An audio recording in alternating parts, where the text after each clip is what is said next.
Hey everybody, Editing Trent here. Just wanted to let you know that unfortunately in this video there will not be a section talking about the music in the game. The reason for that is the soundtrack for Shadows of the Empire was pulled 100% from either the movie soundtracks or the original Shadows of the Empire soundtrack that LucasArts released to go along with this media project we're about to talk about. All of those are now owned fully by Disney and are very, very copyright strikeable. So just to make the video safer and stay up, I'm going to avoid putting those in the video. I will put a link to a playlist with all the songs below so you can go listen to them. In my opinion, all of the Star Wars music is great, and the stuff in this game is no exception, so I really enjoyed it, and I thought the choices for each level was very fitting. So there's my 3-second review of the sound. Enjoy the rest of the video. In 1987, Mel Brooks released his parody classic Spaceballs, a lampoon of Star Wars and other spacefaring films.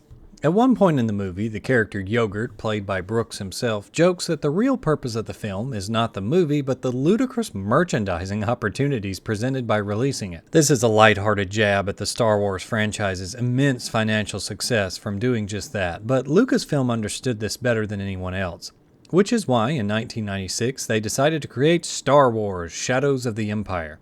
The idea being, what if we could create all the marketing and merchandise opportunities of a new film without actually creating a new film? Toys, comic books, novels, video games, and even a soundtrack for the project story was released in an attempt to cash in on this non-existent film. A story set between the second and third movies of the original trilogy. Much of Shadow's media, including the game, focuses on the original character Dash Rendar, who's pretty much Han Solo, but better, as he assists the heroes of the first trilogy in dealing with the evil Caesar, an original character who's vying to take Vader's place at the Emperor's side. But I didn't get a Gateway PC and Cowbox until 1998, and knew nothing of any of this. All I knew was that in 1996 this game called Star Wars: Shadows of the Empire showed up at the rental place, and I thought it was the coolest thing ever. I must have rented this thing from the video store at least 20 or 30 times, and nearly 15 years later when that same store sold all their N64 games, you better believe I snatched it up. There's just something so special about managing to own the childhood cartridge you rented so many times. And hey, this game and its motifs and music have lived rent-free in my head since 1996, so I think it's about time I did one of my long-form videos on it. And since the concept was so popular with my Castlevania 64 retrospective, I figured we'd set up a similar structure, let you go through the game with me on a fresh playthrough, seeing my thoughts and musings, and then we'd break down some of the more nitty-gritty of the game in a long-form discussion. So let's jump in. We've got 10 levels to get through, and each one has its own flair. Without further ado, Shadows of the Empire.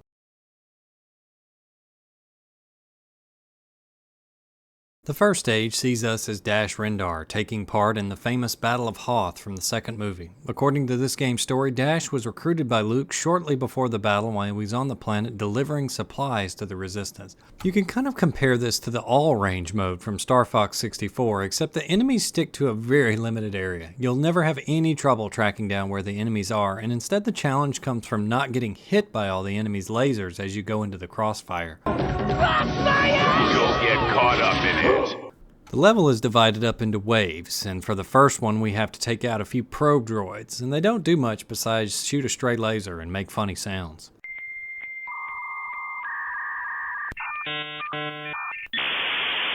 At this point, Luke informs us we need to take out the infamous ATST chicken walkers from the movie who are now storming the area. These guys aren't too bad on lower difficulties. The best way to handle them is just to get behind them and fire at the large broadside on the back of their heads. But after destroying all of these, AT-ATs are now introduced. These guys take huge amounts of damage to bring down with a laser, so what you're supposed to do is use the tow cable to tie up their legs like the Rebel forces did in the movie. I remember a lot of my classmates having trouble doing this, and the developers must have thought it was pretty tough too, because they award you a challenge point for every AT-AT you take out this way. The trick is to fire and then just tap left on the joystick every so often as the snowspeeder starts to go around the corner. Never hit right or you'll get off course and lose the cable. For the last wave, we have to take down 2 more AT-ATs and 4 AT-STs, in addition to a few more probe droids. Flying into the middle of the area is a death sentence, so you want to skim the edges and take out the droids and walkers on the edges first. The game says you should vary your speed to avoid enemy fire, but I found that just holding the brake made me get hit less. After finishing off these AT-AT boys and blowing up a few more enemies, Luke tells us that the Empire has destroyed the shield generator and we need to escape. This completes the level and we're moved on to the Echo Base, the game's first on-foot mission. Lebo, our ship's android and Chewbacca stand-in, tells us that the shield generator's destruction has locked the bay door and we can't take off. He tasks us with starting the emergency power and making our way down to the ship in a base now crawling with Imperial forces. After playing around with the game's awful cinematic camera and reacquainting myself with the controls, I went into the main room just in time to see myself get ditched by Han Solo's Millennium Falcon and the rest of the cast of the movie.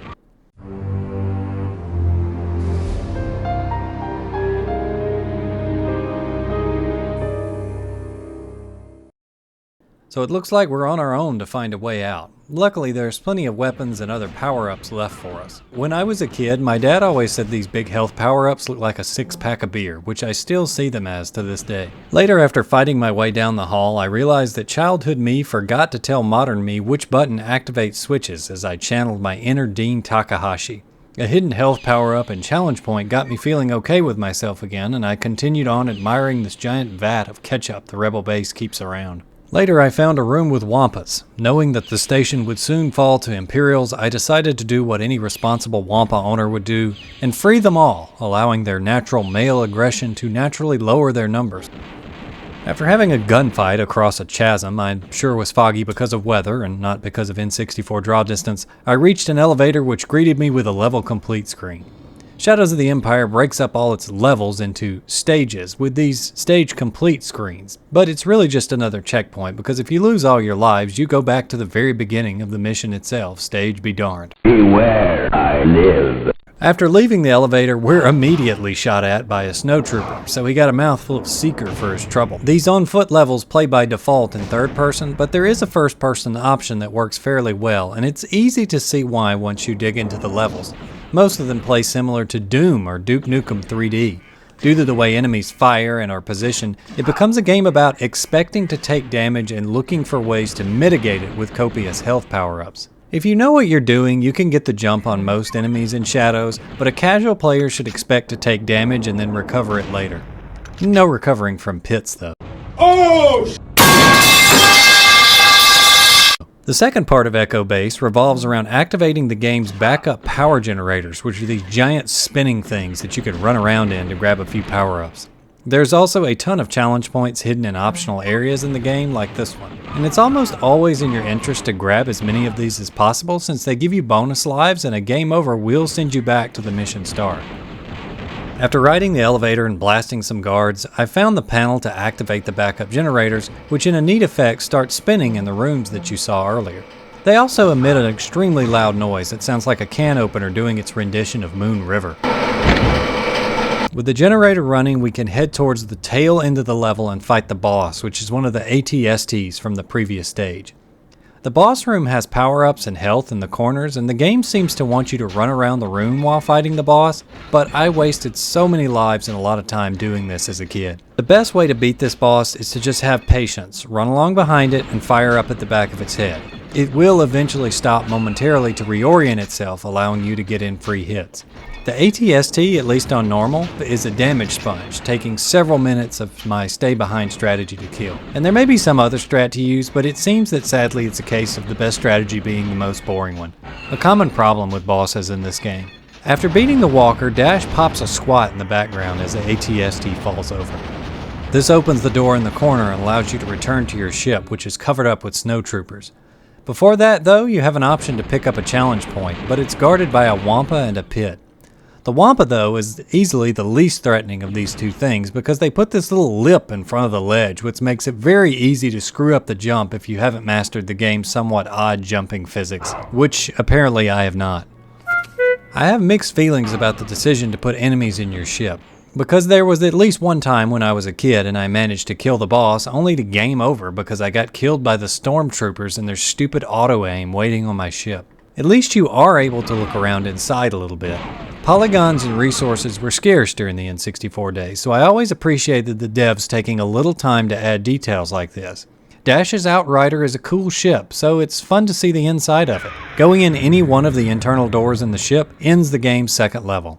8 more to go. The third level is the Asteroid Field, which is another spaceship level, but it's on rails this time, as your ship's droid does 100% of the piloting while you are tasked with taking out a set number of TIE fighters and TIE bombers. Graphically, the level is pretty nice, but it's super simple, and you can take care of the whole thing in just a few minutes. Since it's on rails, you have to shoot red asteroids to get challenge points. They're pretty easy to shoot, but they're only available for a limited time, and if you're not paying attention, they'll pop up and disappear without you ever seeing them. TIE fighters are one of my favorite Star Wars ships, so this level was always one of my favorites as a kid, but looking at it now, it's just a bit too simple. If they were going to do an on-rails level, there should have been more to shoot at than 2 TIE fighter types and some asteroids. The level is obviously supposed to pay homage to Star Wars 1's Millennium Falcon dogfight scene where Luke and Han fend off TIEs in the asteroid field.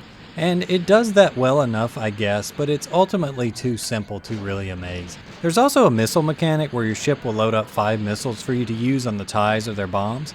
These missiles are infinite, but they have to be reloaded once they run out. But the TIEs are pretty fragile, at least on normal, so you really don't need the missiles, even though the AoE effect on them is nice. Don't worry, the missiles will get their chance to shine in a later mission. After we do destroy all the TIE fighters though, Lebo completes the calculation for jump to lightspeed and the game's story moves ahead. Now Dash has been asked by Luke to help him locate Han Solo, who's been frozen in carbonite. To do this, we need to locate IG-88, which slightly above casual but not Wikipedia editor level fans of the original trilogy will realize as one of the bounty hunters that Darth Vader hired to find Han Solo in the second movie. Ord Mantell is another on-foot level, but much more linear than the former. To get to where IG-88 is hiding, we've hitched a ride on a train going across this planet-wide junkyard.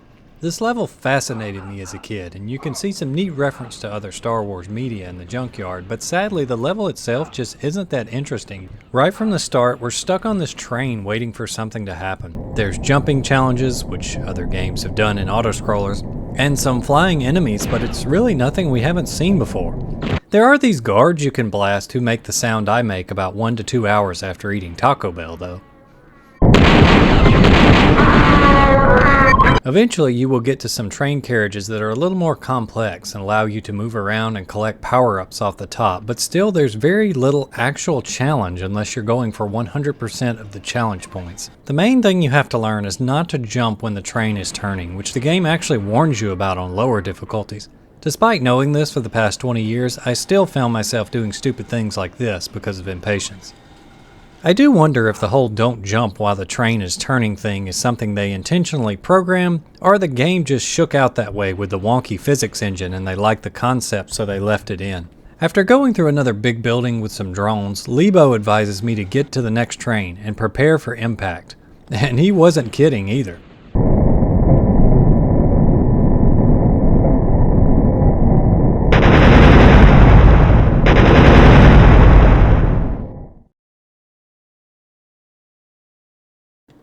Now we find IG-88. He tells us he's been watching us and that he knows where Boba Fett is, but he's not going to let us escape alive. Now we're thrown into a boss battle with IG. I saw a ton of comments online mentioning how much this guy terrified them as a kid. But I guess it just comes down to the kind of kid you were.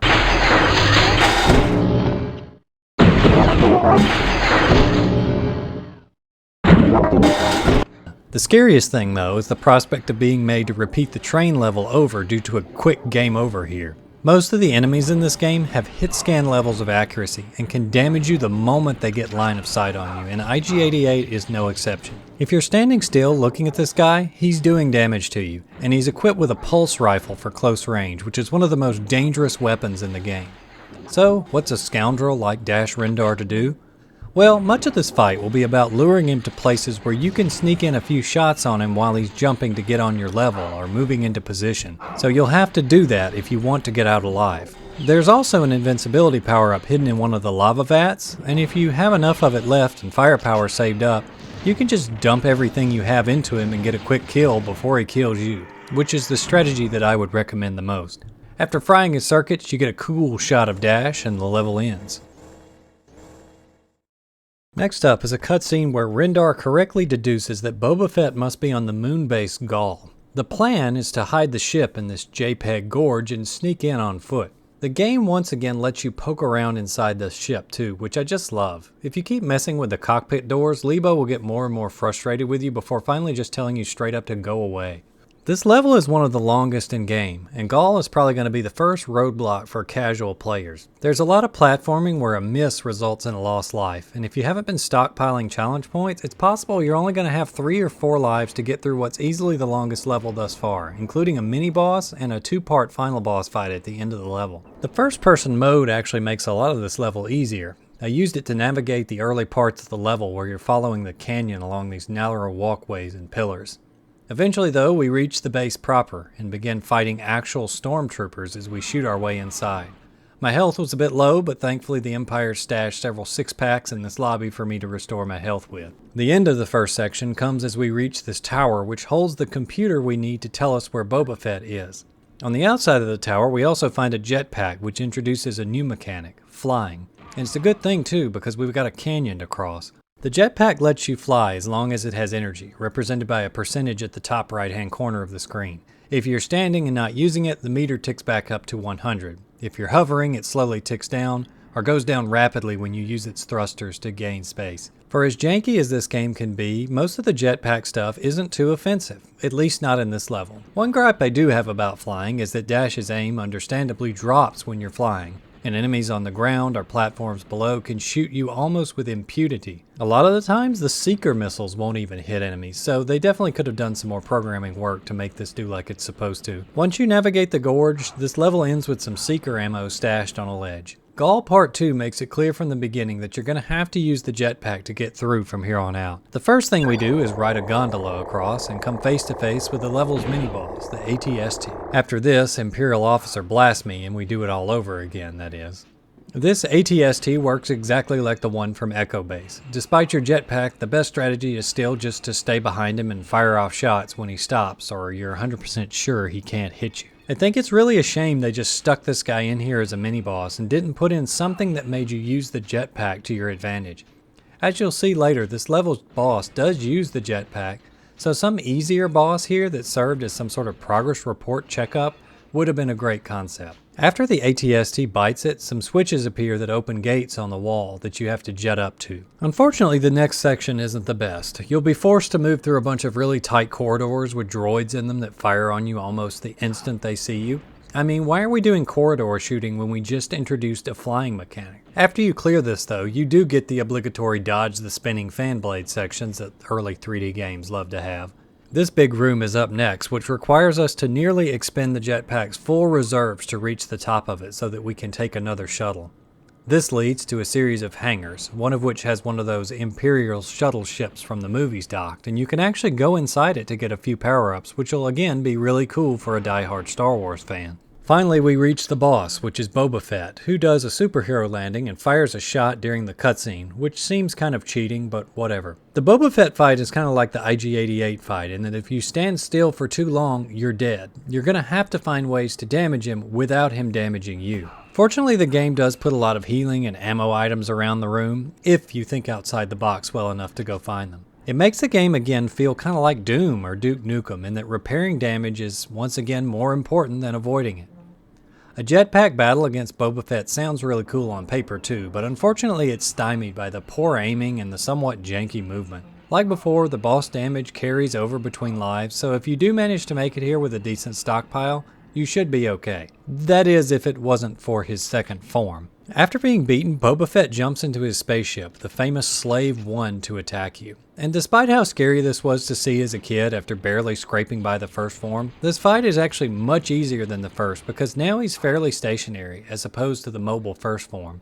If you have enough lives and pulse ammo, you can kind of just stand under him and start blasting. After this, we get another text scroll explaining that even though we found Boba Fett and blew up his spaceship, he got an Imperial escort, which seems like something you'd want the player to see rather than just tell them, but the whole Boba Fett rescue Han subplot is never mentioned again for the rest of the game. I mean, I get it. I know they were constrained by Han's looming rescue in Return of the Jedi, but they could have found a better way to just tie up this plotline neatly other than killing it with a text scroll after the level. But I guess there's no time to worry about it because Luke is now being targeted by assassins on Tatooine. If Gaul is my least favorite on foot level, this is 100% my least favorite vehicle level. The idea is that you're racing swoop bikes through Mos Eisley trying to take out all the assassins before they reach Luke. If any of these guys make it before you do, the mission fails and you lose a life. It's not a bad concept, but the janking controls and collision issues make this level a huge pain to beat. It's not really clear how you're supposed to destroy these swoop bikes either. The best policy seems to be to just ram into them until they eventually blow up or you get lucky and they hit a wall straight on. At one point, I got straight up stuck inside a corner for a solid minute or so, and I almost reset the level thinking I was soft locked. And then later on in the desert, I just randomly exploded. And I kept finding myself randomly stuck in the sand, dropping from top speed to 0 in an instant. It's just a very janky, poorly designed level. I wish I had more to say about it, but I don't. You just run through here at breakneck pace, running into swoop bikers until they all explode, and pray that the collision detection lets you safely reach the checkpoint once they're all gone. After reaching Luke, he barely thanks us at all before asking us to sneak aboard an Imperial cruiser and uncover some secret construction plans. This is of course the plans to the second Death Star, which is a nice little tie-in to the main movie canon. Too bad you ruined it all, Mickey, you little jerk. Why not? Gotta earn my pay. The next level is the freighter Luke mentioned, the Saprosa. And there's really not too much to say about the Saprosa level. Most of it involves running through these tight corridors and trying to see enemies before they see you. The big set piece of the level, if you can call it such, is this big room with storage containers and switches on the wall to open and close them. It's like a 3D version of the Underground Mall puzzle from Pokemon Silver and Gold. You have to open certain doors that allow you to reach the upper levels, and then use those doors to exit. But opening one door closes another, and vice versa. Of course, 90% of this would have been moot if Dash had just remembered to bring his jetpack, but I guess they had to do something to lengthen this game out. The vast majority of your time, the first time you do this level, will just be figuring out this room. Once you get past it though, it's time for a boss fight with a loader droid. The loader droid's entire strategy can be summed up like this. Is the player in front of me? If yes, spam arm attack. If not, move to player, then spam arm attack. That makes this battle not too different from the AT-ST in that respect. You'll spend the whole time just running to turn around and fire off a few shots before doing it again. And this guy is fairly tanky too. So on higher difficulties, you're going to be spending a lot of time just running back and forth blasting this guy, which is a real drag. And if you played the game before, you know what's coming in the later levels, so you really don't want to waste pulse or heaven forbid disruptor ammo here, meaning taking him out with the standard laser is really the mature thing to do, even though it's incredibly slow and frustrating. After blowing the droid, the supercomputer we were looking for ends up being this tiny little box, and now all we need to do is open the airlock for Lebo to come pick us up. After this, we're shown a sequence of Caesar speaking with Emperor Palpatine. There's also another text scroll here, which is yet another example of this game telling and not showing. You're told that the rebels and Darth Vader are now both aware that Caesar is a scumbag, and are both racing to confront him, whatever that means. Maybe one of them hired Sebulba to help them. Also, Leia is now being held prisoner at Caesar's palace, so it's up to Luke and Dash to save her. Again, LucasArts, that's a lot of exposition to dump in between levels, but whatever, let's just go with it. We have 2 on-foot levels left, and the first one up is the Imperial sewers. After Luke and Dash fly through the JPEG tunnels underneath the Imperial city, they decide that the plan is for everyone else to go rescue Leia while we sneak through the sewers to Caesar's palace and plant bombs to blow it up. Now, I get that there are casualties in war, but it seems a bit extreme to me that they plan to blow up Caesar's entire palace. I mean, if it's underground, won't that cause massive structural damage to the city? Won't a lot of innocent lives be lost because of this? Oh well. Cloud and Barrett did it in FF7 and everyone loves them, so I guess we'll just go along with it. Sewers opens with a camera pan and places us on top of a spiral walkway, which we jetpack down from while taking cheap shots from guards on the rails below. The level features many doo-doo brown tunnels just like this one that are filled with nasty droids and Shizor Palace guards, which are these guys in red. But seriously, Duraku Tenchi has a more colorful palette than this level, but I guess the ugly brownish green does well to let you know just how foul the water you're walking around in is. This level also features Dianoga, which are the creatures from the Garbage Smasher scene in the first Star Wars. These guys make unsettling groans and moans as you walk around. I saw a lot of comments online about how this level was terrifying to players when they were kids, but just hold your hat, you ain't seen into nothing yet. The first part of the level sees us using a jetpack to navigate these silo-like rooms looking for keys and access codes to get further into the sewer. Sometimes you'll even have to use your jetpack underwater to find switches and items. The jetpack can be freely used underwater, which seems to be the devs' way of introducing underwater sections without actually putting in the work to do water physics, although you will start to take choking damage if you don't come up for air every so often.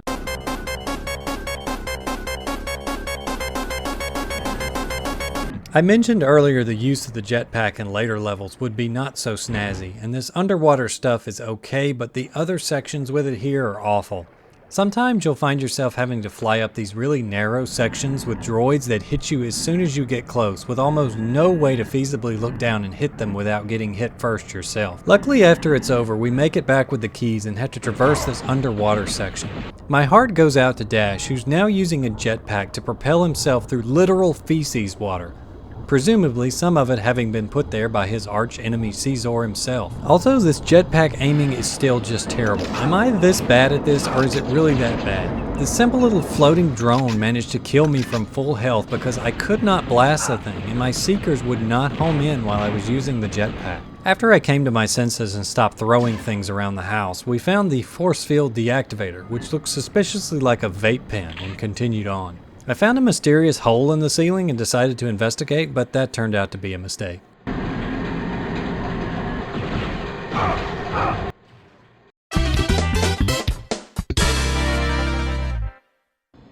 And boy, if you were scared of the other levels as a kid, then this boss in this level is going to do wonders for you. When you enter the arena, the room fills up with water and you'll be immediately forced to fight a giant underwater Dianoga, complete with multiple spiked tentacles and a Sarlacc pit-style mouth at the bottom of the arena. And I remember being able to handle this boss fairly easily as a kid, but when I played it this time, I kept taking very high damage every time I'd shoot the Dianoga eye, and almost instantly died.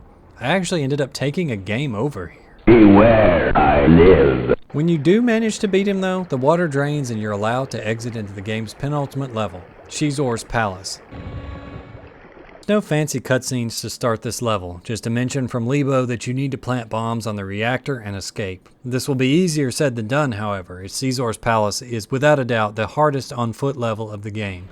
It's filled with numerous high-damage tanky enemies that can end you in seconds, and if you don't have bonus lives from challenge points, you're gonna have a bad time. This room at the beginning is probably one of my least favorites in the game, just because there's so many enemies you can't see on so many multiple levels firing at you, and there's no way you're gonna be able to do this without taking some damage, at least on your first few playthroughs. The level itself, however, is early 3D gaming textbook design, with lots of blue draw distant fog in the smallest of rooms, and rooms where you have to wait on traps to move so you can pass, or press buttons to move bridges into position. At the end you'll find the reactor, which is a long pillar in a tall room that you have to use the jetpack to float up and down on and place bombs on using the activate button. Once you get them all, Lebo tells you it's time to get out, but the game doesn't do a good job of pointing to the tiny door that opens off to the side of the panels, which is where you're supposed to go. And after you leave, you'll be confronted by the Gladiator droid. This guy is huge and has 3 forms, each more deadly than the last. The first form you can just use the ATST strat again, get behind him and fire.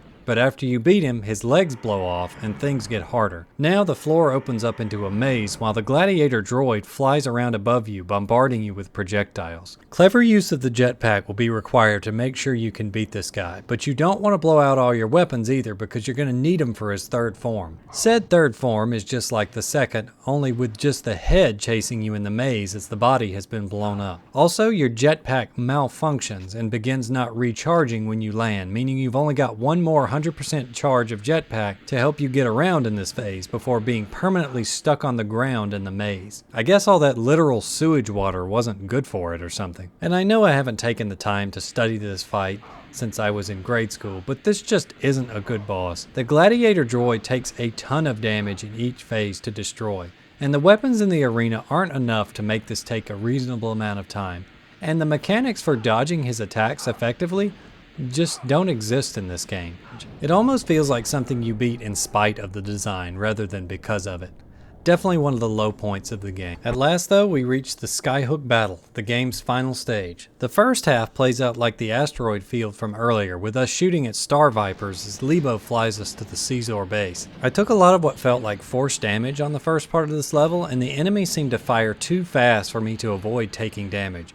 I played most of this on emulator in order to get the footage easier, so it's possible there was some sort of frame rate issue here affecting the damage, and if so, that's on me, not the game. Once you reach the outside of the Skyhook though, control is fully turned over to you, and you have to destroy 4 turrets on the outside of the satellite before flying inside to blow up 4 different parts of the core. This part of the level can be cleared very quickly if you know what you're doing, and it's a shame it's not a little longer because they really did all they could on the poor old N64 to make this seem like an epic space battle was happening.